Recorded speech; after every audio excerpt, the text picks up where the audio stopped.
I ask myself, what would make today great?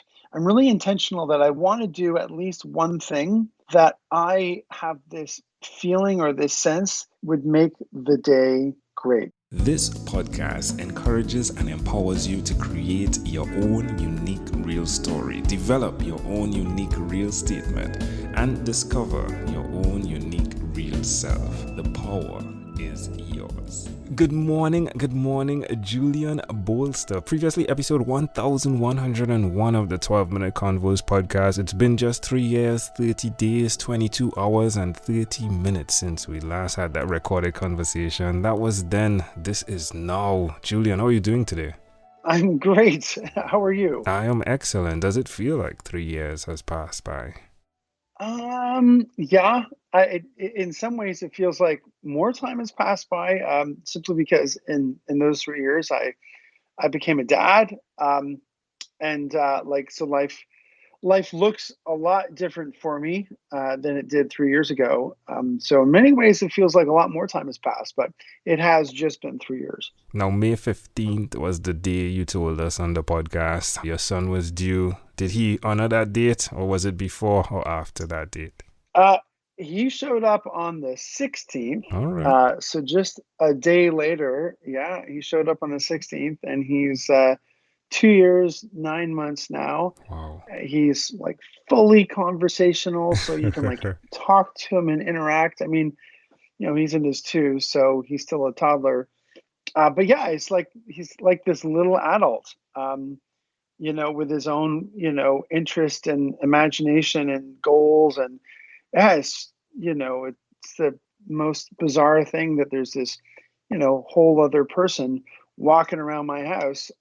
It's the coolest thing, life's a miracle. Yeah, it is. No robot can take that place, right, of seeing No. that level of creation occur. Of course, one of your strengths, seeing power in people and the possibility. How does it feel looking into that young man's eyes, and what do you see? Oh, you know what? It's amazing. I see so much of what used to be or still is sort of in me, which is an amazing experience. So I see, wonder, excitement, just a clean slate of joyous anticipation of the world, which is great. I also see emotions, like a vulnerable emotion in him that adults are funny, fickle things. We focus so much in the pursuit of happiness that we actually distance ourselves from any emotions that don't align with that. So I'm having this, profound sort of insightful experience watching my son. I mean, just this morning, he after breakfast before school, he sat down on the couch with a book and he started to read the book. And then after a few minutes, mom came along and said, "Well, we need to get you ready for school." And he got really sad. He was crying and upset.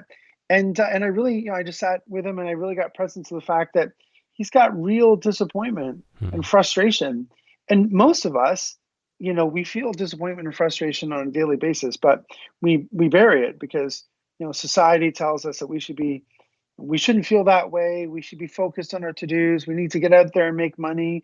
We need to deliver value. So, to answer your question, how does it feel? It's actually awakening for me because, in giving him permission to just feel what he's feeling, I then have to turn around and ask the same question, of myself, like, well, what feelings am I feeling that I may not be giving myself permission to just be with? So, being a parent, you learn about yourself in a way that you can't if you're not a parent. It's amazing. It's important to you to ask pertinent questions, I've found, and I guess it really connects to what the podcast is because we've seen the power in a conversation, and that conversation really starts with yourself, right? That inner conversation, the one that I'm guessing you had when you were in the hospital, right? Neck broken, that inner conversation, and then somehow that conversation then evolves or ripples or ricochets into a conversation that you have with others. Is this accurate? Oh, no one's ever no one's ever sort of encapsulated it that way. But yeah, I mean, that's, you know, entirely accurate. I think everyone, I find that everyone has conversations that they are um, present to, or sorry, that they have conversations that are going on inside of them that they may not be allowing themselves to be present to. And some of the best work that I do with, you know, leaders from all walks of life, whether they're business leaders, you know, visionaries, authors, entertainers, you name it, is really just getting them present to those conversations that, you know, are already inside of them that they may not be allowing themselves to have or resolve. And when they do, you know, things just open up. It's like, you know, the dominoes get realigned so they can just, you know, fall in a really clean manner. And then all of a sudden they start to gain access to some of their best creativity or imagination. Um, and they just show up, they show up differently in the world. So yeah, you sized it up in a very, very accurate way. So good for you. It really is about conversations, conversations within yourself and conversations within others. And I think that's what leaders often have the ability to do well, is to just get in touch with those conversations that are happening within themselves. And in doing so, they sort of demonstrate a way of being that can awaken something within others, whether that's drive or motivation or ambition, focus, passion, vision. Yeah, so I'm probably going off on a No, tangent, you're but great. I'm great. I'm actually picturing now. You said that you work with leaders of all spheres of life, but I'm looking now at the earliest childhood memory you shared with us with your father and what he's doing by sailing with you. And of course, he's asking you, all right, where do you want to go now? And you're telling him that, hey, I want to go this direction. And of course, it varies, but the leadership aspect requires action in the midst of things, doesn't it? I think that, you know, um, action, I think thought without action is some thought just for the sake of it is important. Like those thoughts around, you know, gaining an awareness of what's going on inside of you. But often, you know, if we don't act on the thoughts or the insights that we have in some way, then they lose shape. I think it was, I'm not going to quote who said it because I can't remember, but you know, human beings are at their best when they are implementing the designs of the heart and the mind, the imaginations of the heart and the mind. So yeah, yes to your point, to your question, absolutely. You can imagine something, but then taking the step towards that, that's when growth and change and discovery, you know, that undiscovered country is sort of revealed within. So Hmm. yes. What's intriguing is in the midst of things, of course, your father did for you what you are doing for your son now. And of course, it occurs with mothers to their daughters and any which way. In the midst of it, though, there's the reality of death and the possibility that we could die today or tomorrow. How do you plan your day? Is that something that's in the forefront of your mind, or is it on the back shelf of your mind?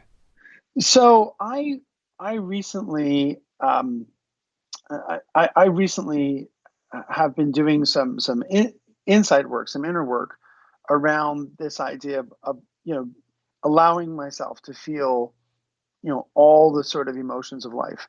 You know, the pursuit of happiness is written into like the, you know, Western society, and the problem with the pursuit of happiness is it sort of instills in us this idea that anything that doesn't align with happiness, we need to like bury, discard, sort of evade. So I've been allowing myself to get in touch with things that don't necessarily look like happiness. And one of those things has been, you know, the idea of death and you know, having a beautiful, amazing son in my life, and then realizing that someday his life will come to an end is just a sickening thought. So, yes, to answer your question, you know, long story made short, the way that I deal with it is I ask myself a question as part of my daily ritual when I'm doing sort of planning in the morning, I ask myself, what would make today great? Because there's a lot of to-do things that I'll end up doing, busyness things that will occupy the hours of my day. But I'm really intentional that I want to do at least one thing that I have this feeling or this sense would make the day great. And it doesn't have to be something monumental. It could just be something that occurs to me as important, as necessary. And it's usually about an act of leadership, like creating some type of awareness, creating some type of a shift for someone else. And that's all you can control. I mean, you can't control life, you can't control death, but you can control who you're going to be in the moment. You can't even control what's going to happen in the moment. Mm-hmm. The best you can do is just, divine, imagine, who you'll be when that moment arises. And, you can do the best you can to sort of fill your day. But then, the day is going to fill you. It's going to come up with something that you didn't plan. Mm-hmm. So to answer your somewhat morbid question, yeah, I got to practice. And that practice is, coming up with what it is I want to create today. That would be amazing. Julian, it's an absolute pleasure to know that you have continued on the path. You've not given up. You are the master certified coach, right? That's helping others. And again, it's absolutely amazing because, hey, you could have learned everything you did and kept it to yourself, but you decided that you would give back to humanity. And I want to say thanks for your service to humanity. In closing, Julian, is there anything else you'd like to share with our amazing audience? Yeah, I would say that for anyone who's listening, if something pops up for you, if there's something that sort of tugs at your mind and you're interested in like answering a question of your own, reach out. I offer free strategy sessions. It doesn't lead to a sales call or a sales conversation. It's just time that I put aside sort of every day, every week to connect with people that have the courage to knock on that door. So if anyone who's listening to this, has an interest in, exploring something, reach out and I'd be happy to chat. Again, amazing audience, Julian Bolster. Julian, a pleasure, I treasure. Thank you for being on What is Inspired by 12-Minute Convos with Angel Jones. This podcast is produced by Pod Edits. Visit podedits.com for professional podcast publishing.